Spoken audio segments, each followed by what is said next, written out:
Hello everyone, welcome back to another video. My name is Matthew and today we're doing another figure review. Today we're doing a review of the Playmates Godzilla Kong the New Empire Kong with Beast Glove. And of course, Eve, but obviously the main attraction here. I'm gonna be honest.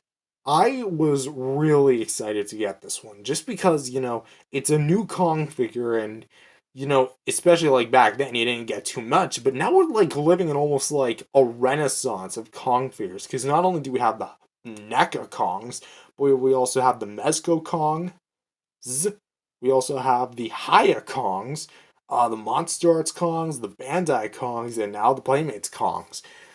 Obviously, Playmates is like serving up some Kong and Godzilla buffet. But let's see how this one compares. Well, mainly on its own.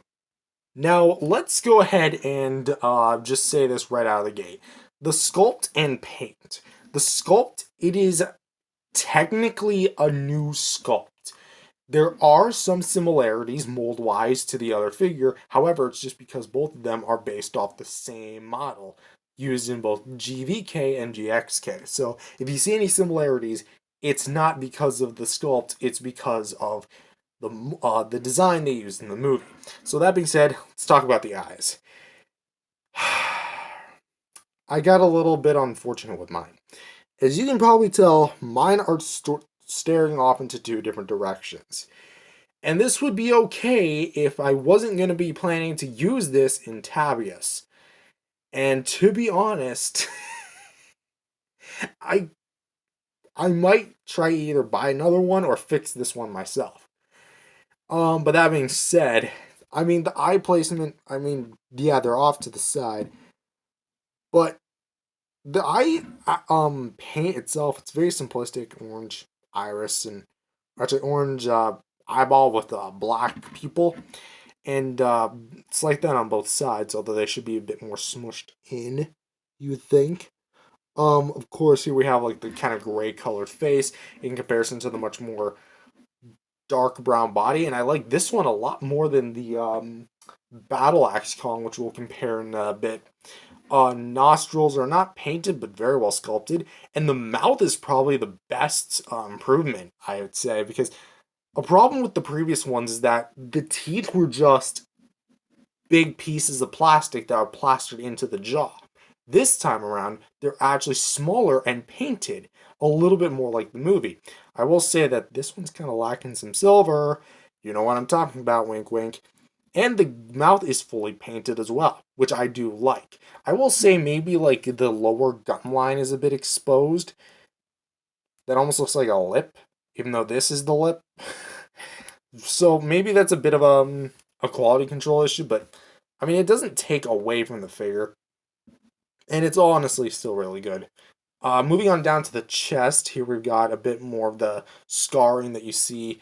Obviously, we got like some new scarring from Godzilla when he cut him in Hong Kong and started playing tic-tac-toe on his chest. But also has some more defined abs. And I still gotta say, again, major improvement with the paint here because again, it's not just a spray; it's an actual like applied paint job, and actually gets a very good amount of paint, especially down to the six pack, down to the. I just realized this Kong mold doesn't have a belly button. Should be around there, but the seam line here, where the belly button would be, I guess, because it kind of probably cut off. Um, it actually goes down to where the belly button would be, and it looks a lot better, honestly. But of course, the plastic still that fine brown, and I still like the fur pattern they chose, and like the detail of it. Like this feels. Obviously, it's not going to be made of fabric like the flocked Funko Pop of Kong from 2021, but this is going to be a lot. It looks more like fur. Okay, by comparison, this looks more like what we see on screen, and I love it. And again, there's no sculptor or painting, but apparently in the film, I know this, not just apparently, but Kong actually has a big scar back there. It's not from Godzilla at all, because a beam or a big burn like that doesn't cause a scar that looks like a scratch. That was probably either from Scar King's whip or another Titan in between the films. So that being said, maybe it was the Titan Hunter. Um, the arms. Here we have this arm. We'll get to the Beast Club in just a sec. There's no battle damage this time around, so it the hinges are all exposed. But on the bright side, they have the improved mold actually seeping through a lot better on this one, and it's a bit more glossy. That's actually up for debate. And the hands are actually still colored really well this time. I like how they're very much well applied and actually go kind of all the way in, which is really surprising because you think they're just only like, all right, we're done. But no, they actually took their time and painted all the way in. And you can kind of see like a little gradient as to the hands and to the wrist. It just looks so much better. And talking about the Beast Club, I will say it's a little too mechanical. I know that sounds weird, but this honestly screamed a lot of industrial instead of just high tech. But I understand why, because it is the first of its kind. It's a prototype.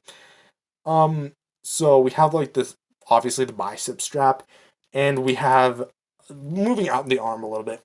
Here we have like some of the gears that would like move via the obviously move like with a hinge with the elbow, and of course here we have the gauntlet itself that would like straighten out into position, then it can punch somebody. It knocks Godzilla over, which is a cool feat. But just remember, that Godzilla is probably lighter than he was in than compared to KOTM and GVK. Because he did get skinnier, very slim. And I refuse to believe that he got any heavier, in fact, lighter than the first film. But obviously we've got hold on. Hold on. Nope, VT61. And then on this, yeah, it's just VT61. So here we have HT42, and yeah, this is like the knuckle part, and of course we got like the little straps back here. It looks really good. I will say I wish the straps were a bit differently colored because it honestly just looks like the same color of the plastic they use for Kong's body, like maybe a bit of a lighter brown. I mean, movie accuracy doesn't have to be everything, but this figure is so far rocking it. And of course, we have the punching fist, which actually still has like a hole in it, so you can actually kind of grasp something, maybe like the axe, because he does grab the axe with this hand anyway. I wish there was also maybe some like red application on the hand because in the movie he does get his hand frostbitten, not burned, but frostbitten, to the point where his hands and nerves are like all crumpled up and everything, and he needs this in order to get that new adjustment. And let's talk about the legs since that's the last thing we need to talk about. They looked really good too. I like the detailing. I like the fact that the hinges are a tiny bit more detailed than the last ones, so they look a little bit more flush, but not by much. But again, the fur pattern, the fur detail, it still looks really nice, and I like how well it's Punky Booty. I still love how well it's just applied and just molded in this way. You don't really see a lot of figures actually like taking their time to detail them this much, especially like a $10-15 figure. And of course, here we have the feet, which are colored in gray as per usual. And bottom of the feet, copyright info there and there. And yeah, that is about it for the sculpt in paint. Honestly, I would I honestly think that this is a major improvement over the Battle Axe combo. Well, again, we'll compare them in just a bit. Next up is articulation, and it's pretty much the same song and dance we've seen before, but there are some changes regarding it, and let's go ahead and talk about it. First of all, the head is on a swivel. However, it is a bit more tight when you get to here. I think it's honestly just because they use a different mold for the sculpt. It's basically because like it's a bit spikier up here and there's a bit of a more it's a much more bigger bulge up here on the shoulder. But once you actually do get around, pink. Yeah, there's pink. That's only just the piece of the mouth like in there. It does look like he has up and down movement. Trust me, he does not. That was only exclusive to the Kong Skull Island figure from a few years back, not the Ferocious Kong Skull Island. Here we have swivel hinges at the shoulders, so you can go up about that far, down about that far. You can pretty much rotate all the way around, and can actually kind of shimmy in there. Same thing here. It's a bit more free of a joint. You can rotate in the elbow about that far in. That actually no, a little bit more out, and can rotate all the way around. And you can actually rotate all the way around on this wrist. However, on the B.E.A.S.T glove, it's a little less range. So you can kind of close in about that far, not as much. Straighten out about that much, and can still rotate side to side. Because of these gears, you're not going to be able to swivel all the way because of the elbow piece that's right here, so it's a bit more natural. And there is no swivel cut here at the wrist, so don't even try unless you want to break your finger right off. Go right ahead. The seam line. Honestly, I'm kind of shocked that they didn't give Kong a waist swivel, considering the fact that both Scar King and why am I forgetting his name? Suko. Come on, you watched the movie, you should know this. But like, he has nothing. Maybe there is a joint in there, they just glued it for whatever reason. But like, nope, there is no swivel in there. So I'm a bit confused as to why, but hey, it moves, it's fine. Or well, the figure moves, not the waist. But for the legs, you can kick forward about that far, backwards about that far. So not much range because of the big booty. But you can kind of rotate. Huh. I just noticed this. Mine has a bit of a rocker. I think maybe like the socket holding the joint in is a bit too big. So I feel like if I'm gonna pull, I might pull this out. I'll pull out the leg, but I won't try. But the rotation here. So I guess mine has a bit of a extra hip rocker. So mine's on a ball joint. Sucks to be you guys.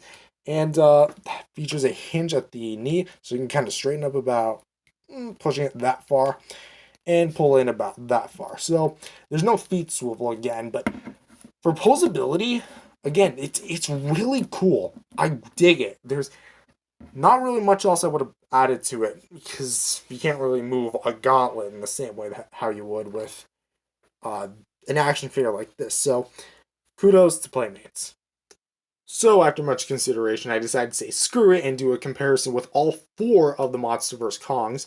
I might be doing a much more in-depth video of this, but let's just kind of get this summary out of the way. Um, he's obviously not the tallest. That goes to him. However, what I find very interesting is that, also just to like recap the figures, the original release Kong Skull Island, I have the second release all the way at the bottom shelf, might sell that one. The obviously the Battle Axe Kong, as I previously mentioned, and the Fighter Jet Kong. I don't have the Antarctic Kong, I don't have the Hong Kong Battle Kong, and I don't have any of the exclusive like sets of Godzilla vs. Kong. None of those.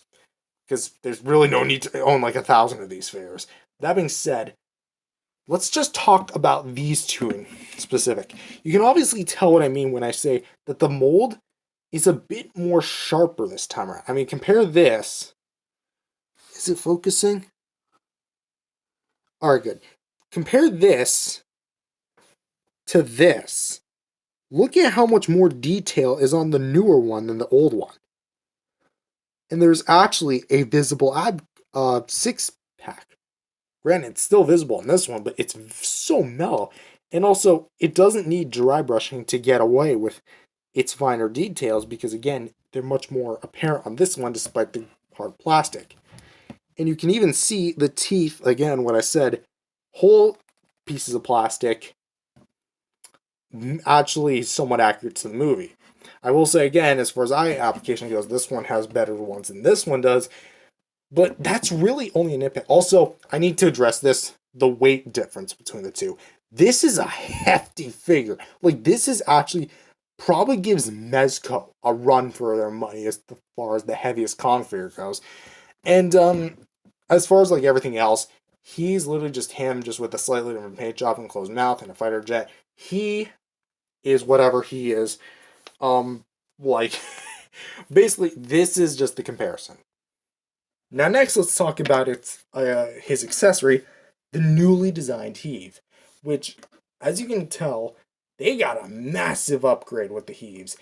Its overall sculpt and not really well paint because there is no paint unless this whole silver's paint. It's actually really accurate to the movie, and I don't know if size proportionally it is. Maybe it is, given the fact of how big Mothra is next to it. But this is actually really sick. I love the way that this thing looks. All the like different points here and how it flies in the movie. I kind of wish there was like I just thought of $1 million idea, Playmates.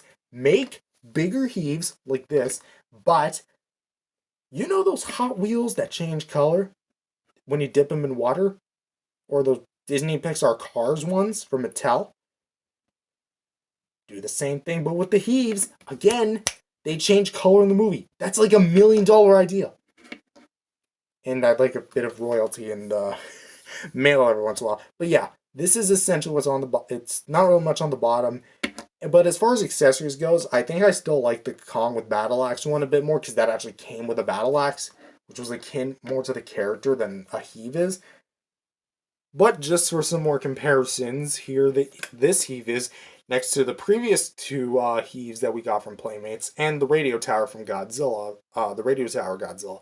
So we have the one from Mecha Godzilla and the one from the Skullcrawler. And as you can see, kind of these two in specific, what a difference in 3 years in continuity because GVK takes place in 2024, and I believe GXK is supposed to take place in 2027. I don't know why they keep skipping years and don't just do the following up a year. Probably because of how long these movies take to make. So, for some size comparisons, here he is next to his other monkey co stars in the movie, Zuko and Scar King. And I'm just going to say this Scar King was getting owned by him in the final fight. Like, there's no doubt that Beast Glove really energized him and just beat him to a pulp. He's fodder. Without Shimu, he's absolutely fodder. No, even with Shimu, he's fodder because he needed her help the whole time.